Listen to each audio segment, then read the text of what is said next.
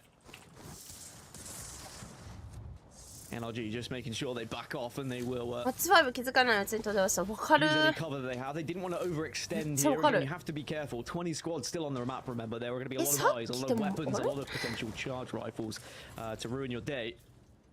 So NRG were very hesitant to push up, but they're still having a look at it, still having a poke, because they want to level up these armors as well. It's something we don't necessarily focus on because I think it's pretty obvious now in ALGS that you want to be doing damage to teams at a distance so you can have at least purples when you get into the later game. NRG finding a spot to play, but it's looking like a little bit of an uncomfortable spot for them, I have to say. なんだキングク If リーム anyone ズ can make it work, it is going to be NRG, and Sweet's already managed to route a few second place finishes, thirds, top fives, whatever it might be. As we get a little bit of lay land once more, Thunderwatch building is going to be inside of the zone, but you would imagine it's going to pull north away from them towards this open ground. AJC taking a little bit of damage and trying to do some damage themselves just onto a few rogue prowlers and making sure they get all the loot that they can. Optic though, this is the interesting rotation for me. CC are in front of them. Holding down the top of that zip building, they're going to be able to scan and get a little bit of information, which is going to maybe give CCE's position away. But they're also going to see that it's pulling towards Lightning Rod. So a lot of info can actually be picked up by Optic here by hitting that beacon. Yeah, I think it can be important to get any info, any extra info is always going to be good, but unfortunately, ジェンがめっちゃ最後ノックダウンの裏で隠れてたやつあそこだってどこだっけマップの左上の方のアンチだったやつフューリア勝ったやつかなbrute force, take a fight, and hope that you can win that engagement. The other option is you go for the risky skyward dive, but we've seen how that can end up. We saw it in game number 4 when teams were trying to dive in on the trenches, for example. There was just too many teams, too many eyes, and it is not that simple. 化け物狩りしたらマッチョ君まだ化け物狩り 20 squads are still remaining in this game. There's only one player who's fallen at the moment. でもまあここら辺プラマスターで考えればいい感じするよね I think it gives a really good indication, Dan, of how important these points are in the final game. That all ちょっ goes と back 時 to the 間 leaderboards つけ and る how close things are. These teams know マジ exactly か how あ many そう points なん they だ want to へえ achieve, キング how クリ many ムゾンっ points ていうの behind the へ teams え from their position they find themselves in, how many points in front the なん teams かでブラ are ハ in ば the っか使 positions っ they ちゃう want ブ to ラハ take と away. キルストップや And つ you're だ really starting to feel that every single teamマジで taking 最近 steps 使ってな forward い at the moment. It's no big Hail Marys, it's むしろ tiptoeing 最近 forwards, APEX を chip やってない damage, trying to see what happens in the lobby before you make your call. And this is again where the IGLs are going to make their money. It's where the macro is going to be really あ tested ったいた in 時間が those 飛んでる final のに moments. じゃあガールた And ち if 全 there's 員 a 食らっ couple たって of こと leaders you want in this lobby who have been performing well so far, I would say that Sweet's put his team in great positions. Nocturnal obviously done so. I think Dropped has been up there as well, putting him Optic in some good positions, especially in that last game. I think another indication of how tight and カラ how ス的 important なや this つわかるの is マ Legend ジで selection. We have a 100% pick rate, やだ ladies and ワー gentlemen, クさ of 誰 Seer. よ 20 teams, 20 Seers, and across the board, this is one of our most kind of normal compositions in terms of what everyone are picking. It's Seer and Catalyst for the most part, alongside a Valkyrie. We've got a sprinkle of Bang, and then there's a couple of off picks. You've got a Horizon, Wraith, and a Watson. But only seeing, 7 Legends is probably the least that we've seen today across both regions, which really does stress that people want to play the most comfortable situation when it comes to this last game. They want to play the best possible composition, or what they think is the best possible composition, and sometimes that is just matching what the rest of the lobby is doing. Tripods trying to force their way uphill, but this is going to be a really good indication of how tough it is to fight into this zone. If Tripods can make this rotation and somehow get up to that little rock on the right hand side, it's a pretty good place to play. You can hold teams out across from you, you can let the lobby do the damage, and that's the spot they're trying to play for. Glitch Energy are trying to hold them out at the moment. They managed to just about kind of weave, I would say, around the exhibit that was put down. Jen's taken some damage on his way, but you can play this position for quite some time towards this end game. And that's a really smart play actually coming in from Tripods. I think Tripods have had some great ideas throughout today, but unfortunately have maybe been punished by some other teams that have had similar ideas and similar rotations, and Tripods just haven't been able to escape that. rotation factor at times. They've never really had a circle that plays to their advantages just yet, and sometimes that's how Apex Legends can go, and sometimes you just have to pick up as many points on a day where it isn't necessarily working out as well for you, because there will be days where suddenly everything goes your way, and that's when you really have to capitalize on the points that are available for you. But now the teams that didn't have the circle information of where it was going will have the circle information. We also get the extra circle information that it's going right up to that fortress that we were speaking of. So all those teams who were それが通ればちょっととある方の視線をミラーするけど、それが通らなかったら、まあ今日みたいに公式のね、ミラーになりますかね。です、300超えて今日が一人もいない。本当。Interesting thing for me, just looking at our map overhead and where this zone is going to be pulling, is the fact that Furia and Xset are bang inside of it. That's our first place team and our second place team. Which means that it could come down to one of those zones where it's all about management. Maybe it's a straight 3v3 again between those two teams to decide who is going to come out on top when the games are all done and dusted today. カーが休みだから、そらもう月曜日休みにして4連休にするでしょう。Obviously, a lot to learn, of course, and now you're going to see Glitch Energy making their move. Tripods are going to be left behind. They decide that this isn't the fight for us to take. 普通に考えたら全然コールもある日ですね。けど、4連休にしようと思って休み取ってたの忘れてた。今やっぱそれは倍に。万人の番人が違う番人だと思うけど、シラさんもおかしい、ダイヤでもおかしい、合ってないのに。ランク強さ的に。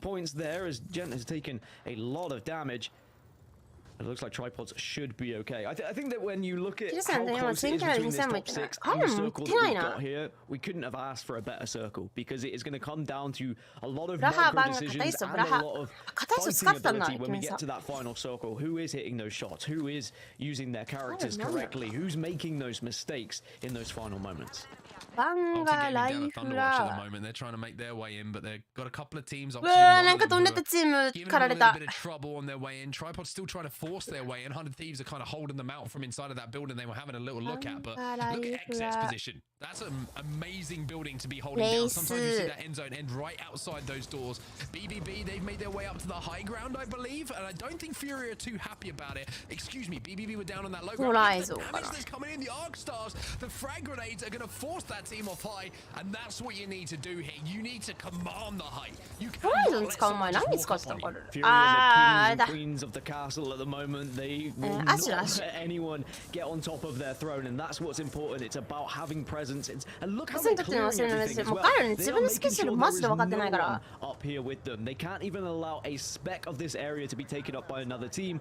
Otherwise, that puts them at threat. They have to dominate the entire lobby by being at the highest point possible. そのインフルでめちゃめちゃ休んでたからもうなんかいろいろバグってた。100 Thieves, I think they lost one player I saw go down. So 100 Thieves, even though they made that cross and managed to find somewhere inside to play, Glitch Energy, excuse me, are eliminated as well. It was indeed Scurry who went down for 100 Thieves, so Glitch Energy's day will be over, but another highly successful one for them. 100 Thieves who won that game a little bit earlier and have played extremely well. Some of the best Apex Legends I've seen playing for some time. They're going to have to force their way towards this end game with only 2 players remaining. 17 squads there. Still alive in this lobby as well as well. 今考えたらまあダイヤの人とかなんだけど、シンズの頃ダイヤの人めっちゃうまいと思う。めっちゃうまいと感じるじゃん。Not going to see 100 Thieves recover that banner. We're not going to see 100 Thieves get back up to a full 3. So even though they're in third place and first, things have got far more difficult for them. Luminosity just been eliminated. They were in 8th place. They could drop down a couple of positions because of that. As CCE also falls. All these teams that were making their way from the south onset are starting to be deleted from the server. そこからall the teams 同じ要領というか理由。レースブラハが使えないから可愛いからライフラ使うかみたいな。で、まあ、ある程度彼らもダイヤとかいけるようになって、なんかレ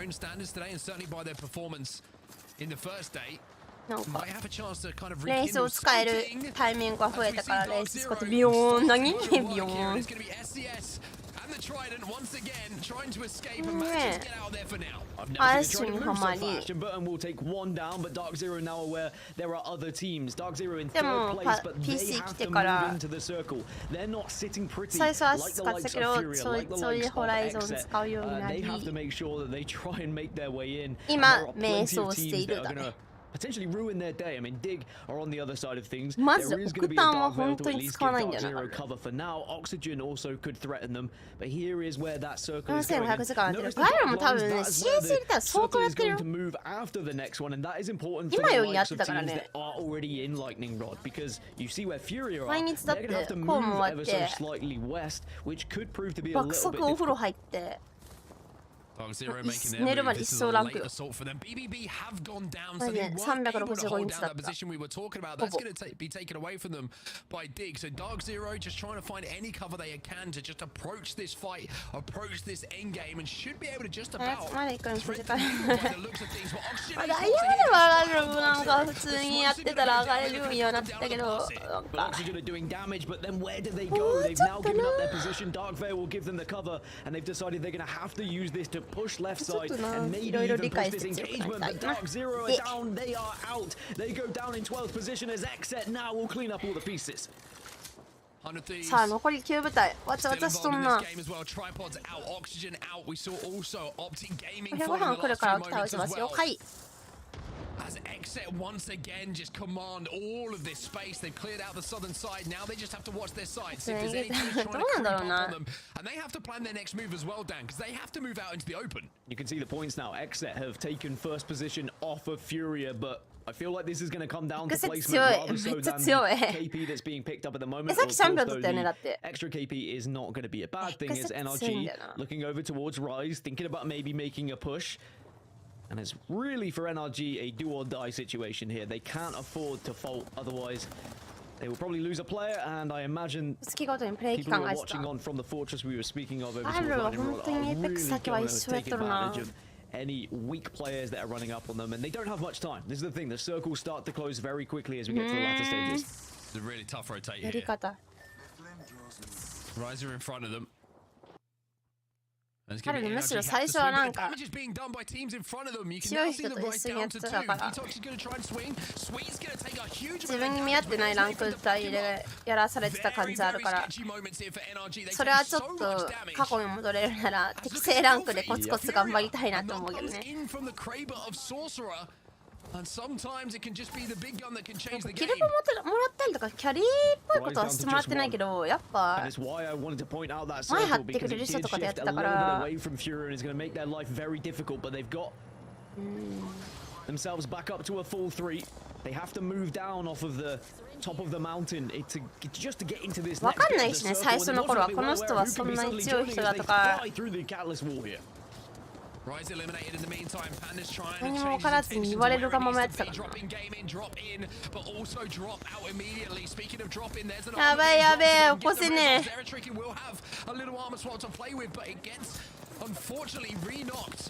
Trying to punch him into a good position. Panda's trying to do what he can to keep Furious chances alive here. There's an arc star to play with. That should be blocked by the ground shield. And even though you can see on the high ground, they're desperate to finish off Fury. They can't manage to do it. Impulse is going to move down. プロの人ってやるとすごい勉強になる。いいな、プロの人と一緒にやる機会があるんだ。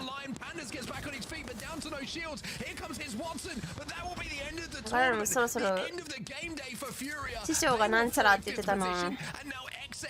お願いしなきゃな、誰かに。でもメルタンにお願いしようかなっていう候補があったんですけど。やってないからな、彼。They want to be respected. They want to be the team that is considered one of the best, if not the best in the world. And they are certainly putting themselves up there in that discussion. But we need to see them progress and this consistency to carry on into lands, into championships. But all the writing is on the wall right now. All the things are being put into place, and they could still find a victory in this game to extend their lead over the top and not even given a chance, because they will not know that there is other teams that could have overtaken them at this point. There could still be 100 thieves in the area, for example. It depends how なんか師匠探してるのと僕がやろうかとかいう話もしてくれるんだけど XSET have a really good spot to play here as well. If they can survive, they don't have to output any damage. You can see how they're being focused. やってないし、APEX やりたくないのかなって思うし。Everyone's trying to focus on XSET because everyone お wants 願いしにくい、大変。最近ずっとやってる、なんかスクリーム再開してやってるけど、大変お願いしづらい。しかもあの人にガールとやるの嫌だって言われたから毎回。Very much still achievable. They win this game a week in game day as XSET go down. So 100 Thieves now find themselves 3 points behind on set. I might have spoken too soon because now the duo with the opportunity still to win this game day, they just require 3 points. Second place would tie them. First place would win it for them. A few KP alongside that, and suddenly 100 Thieves might do the unthinkable. CLG trying to wall off, trying to make their rotation as well. They're going to be able to do so. They will take the zone. They're also going to have a little loot to play with. That's one of the latest loot pills I've seen looted by a team in quite some time. But Mamba's going to be taking down Vaxxon's as well. And Vaxxon's going to get a knock as well. So 100 Thieves. カジュアルとかの気持ちが全然入ってないガルルのあれが嫌いなんだと思う。気楽にやりすぎてるのが。さあ、ピーとあそこはどこだ？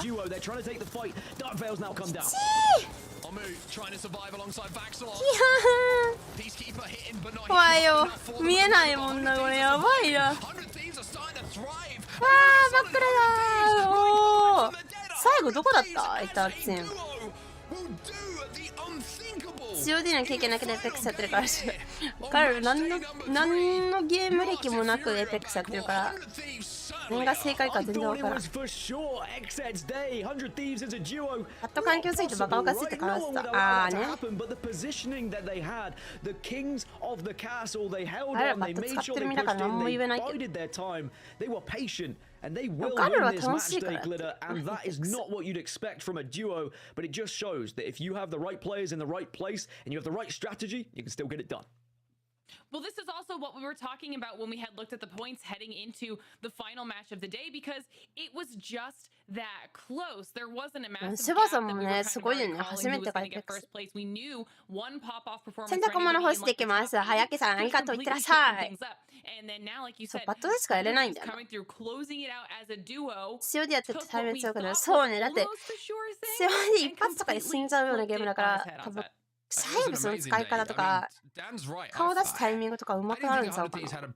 chance of winning that game from the position they were in, especially when they got knocked on the Valkyrie. COD とかレインボー6とか。They were kind of sandwiched between teams that were above them and below them. At some point they had to drop, but they just seemed to find some gap in the traffic that was going down from people leaving the height to kind of exploit. I don't know how they did it. We'd have to go back and watch that VOD. But once they were in that position, COD ガールもやったことあるし、onto the CLG レインボー6も、でも APEX 始めた後にだけどね。違うよね、体力のあれが。で、初めての人なんか、エペって初心者でもやりやすい簡単なゲームらしいから。APEX 楽しいよね。あ、高齢スタート、そうやな、なんかもっとさ、こう、なんて言うんだろうな。もっと中学生とかその時からやりたかったよね。その頃はその頃からなんかそういう FPS とかやってたかったよな、希望としては。知識を詰め込むガールもなんか知識とかそういうのレベルでもない、もうなんかこの銃は何ですかはははと思いながら使ってたから。初めてCODやことはあんまないな。100 Thieves off a little bit too early, but sometimes as a commentator, it's good to be wrong because then you end up with things like this. 100 Thieves doing it as a duo. そうね、なんかちっちゃい頃にやってたかったよね。若いっていうか、学生時代にやりたかったよね。Vaxlon with the Peacekeeper went nuts, and Omnu just had to finish things off with the Mastiff. The boys came in with the shotguns, and the shotguns hit hard. 時間がいっぱいある